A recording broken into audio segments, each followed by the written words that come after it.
Fala, filhotes, vocês estão vivos? No vídeo de agora nós vamos falar um pouquinho sobre a alma e o autoconhecimento em Sócrates, sobre o orfismo, sobre... É isso aí.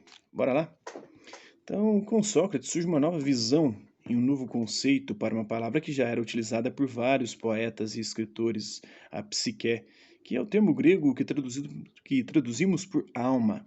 Desde Homero, passando pelos órficos, né, o orfismo era uma seita religiosa bastante difundida na Grécia Antiga e exerceu certa influência em algumas escolas gregas, como o pitagorismo, tinha origem, segundo alguns estudos, no Egito. Né?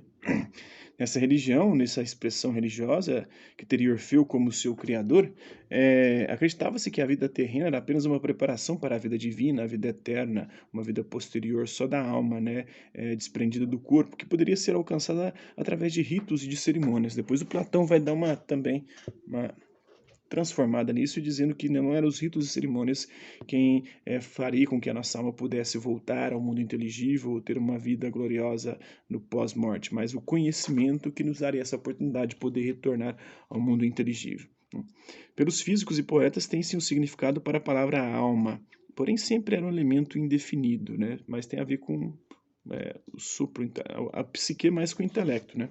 Todos tinham uma concepção diferente do pneuma, que é a alma mais espiritual do grego. Todos tinham uma concepção do que era a psique, porém não possuíam uma teoria como a de Sócrates, que afirma que a alma é a melhor parte do homem. Na verdade, a essência do homem é a sua alma, não seu corpo. O corpo é só um habitat, uma morada temporária da alma, né? Para Platão é até muito pior. O corpo é o cárcere, é o túmulo da alma. A nossa alma está aqui nesse corpo como que escravizada para poder sofrer e padecer e assim expiar uma culpa que ela havia cometido no mundo externo, no mundo outro, que é o mundo inteligível.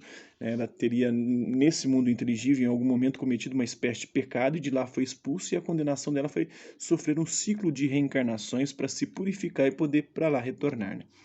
Então, é a melhor parte do homem, ou seja, a alma é o que diferencia, o diferencia de todas as coisas, ou seja, a alma é a essência do ser humano. O que faz o ser humano um ser humano é a sua alma, não o seu corpo. O corpo é só uma morada passageira da alma, e muitas vezes até o cárcere, a prisão dessa alma, um lugar onde a alma está temporariamente alocada como algo para que ela possa sofrer e padecer e assim se libertar da espécie de karma, né? Não é bem precisamente karma, porque isso é um conceito do hinduísmo, mas algo parecido com a ideia de karma para poder expiar essa culpa, se purificar.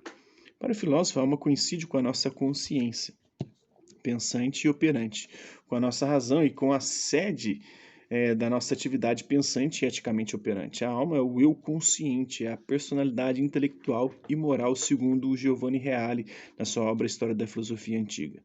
Percebe-se que a alma para Sócrates está muito mais ligada à consciência, à parte mais nobre do homem, do que a uma concepção mais religiosa, como a que usamos para espírito. A ideia de Sócrates é de que a alma é a parte divina do homem, né, no homem, devendo ser cultivada a partir do conhecimento da verdade.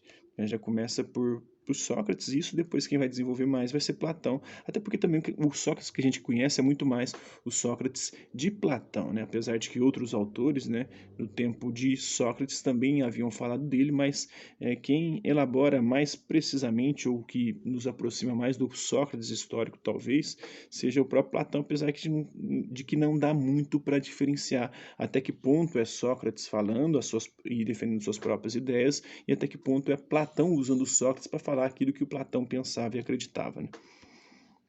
Então, devendo ser cultivada a partir do conhecimento da verdade, a alma deve ser compreendida como uma ligação ao corpo. Né?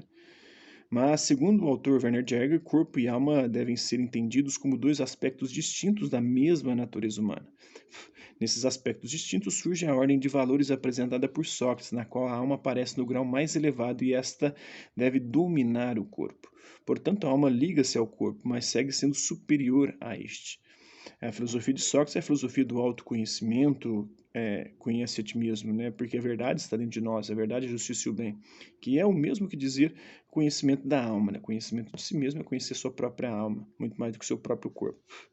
Por isso afirma-se que Sócrates trouxe definitivamente a filosofia para dentro do homem, por isso ele é considerado o pai da antropologia grega, né? Apesar de que os sofistas também já começaram a pensar sobre o homem, mas muito mais numa perspectiva da linguagem, da comunicação, da fala, da retórica, da oratória, da arte de falar bem, porque essa era a grande preocupação dos sofistas, era num ambiente democrático, onde a fala era muito importante por conta da exegoria, todos tinham o direito de falar na praça pública, na ágora, então, por conta disso, o que acontecia, né? Era muito importante você convencer os outros das suas ideias políticas. E para convencer os outros, você tinha que saber falar bem.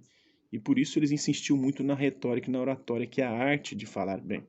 O Sócrates vai criticar bastante isso, dizendo que os sofistas estavam só preocupados em convencer os outros, não importando se o que você estava convencendo os outros era verdade, se era justo, se era o bem.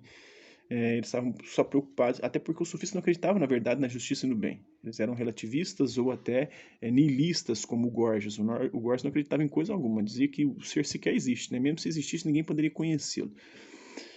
Então, o Sócrates vai criticar isso, dizendo que eles eram mercadores do saber, que vendiam guloseimas da alma, né, que procuravam, através de um jogo de palavras, convencer as pessoas e enganá-las. Na política existe isso até hoje, né? As pessoas usam muito desse recurso de tentar convencer os outros através da linguagem.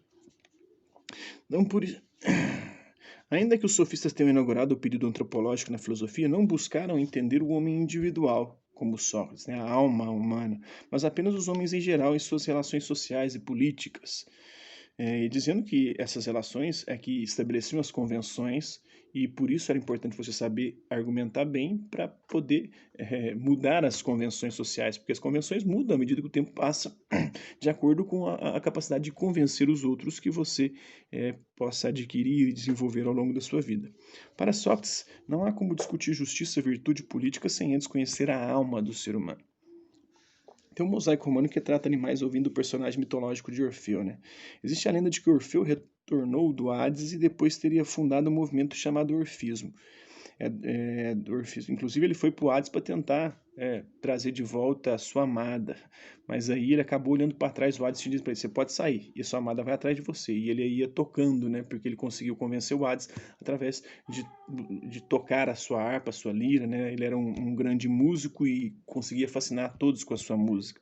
E aí ele foi tocando, né? E ele tinha que sair do Hades, do inferno, do mundo, do submundo, do Tártaro, tocando essa harpa, e a amada dele viria atrás. Mas só que ele não poderia ir para trás, ele acabou olhando, e na hora que ele olhou para trás, ele perdeu ela para sempre. O Hades foi tomar ela de volta, e aí ele ficou cantando suas músicas tristes, né? Deve ser música sertaneja, quando você perde a amada, é música sertaneja, né? A música de corno, de quem está desiludido, de sofrência, vamos dizer assim. Então, é do orfismo que vem uma das principais concepções gregas sobre a alma, o que influenciaria o pensamento filosófico posterior, sobretudo o pensamento de Sócrates, né? Então, em outros vídeos, nós passaremos a estudar a filosofia socrática dentro dos diálogos que compõem o seu julgamento e condenação. Estudar a vida de Sócrates é uma forma adequada de captar a essência do seu pensamento. Estudaremos rapidamente os 3 primeiros diálogos de Platão, né? O Tífron, a Apologia de Sócrates e o Crito. Então é isso, espero que vocês tenham gostado do vídeo. Quem curtiu, dá um like, não curtiu, dá um dislike. Hasta la vista, babies, e até a próxima.